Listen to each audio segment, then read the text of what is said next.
अस्सलाम वालेकुम दोस्तों, टेक वर्ल्ड की नई वीडियो जिसमें हम आपको गूगल की ट्रिक्स बता रहे हैं, उसमें आपको खुश आमदीद कहते हैं।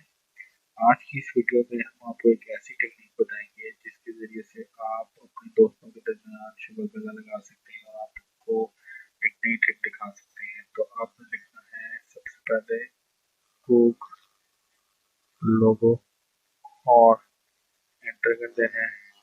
उसके बाद जो पहला पेज खुलेगा उसको आपने क्लिक करके ओपन कर देना है और उसके बाद यहाँ पे आपने अपना नाम या जो भी आप चीज़ लिखना चाह रहे हैं वो टाइप कर देना है। टाइप करने के बाद आपने यहाँ से फ़ॉन्ट सेलेक्ट कर लेना है जो भी आप चाह रहे हैं और यहाँ पे आप देखेंगे कि आपका नाम इसके ऊपर आना शुरू हो जाएगा। अब आप इसके अंदर जो भी सर्च में टाइप करेंगे वो आपके को सर्च आएगी, लेकिन उसके साथ आपका नाम चलता रहेगा। तो ये थी ना रिपोर्ट है, जिससे आप अपने दोस्तों को ये दिखा सकते हैं कि आपका नाम गूगल पे आना है। इस तरह से आप ये शुरू में लगा सकते हैं। मज़ीद वीडियोज़ के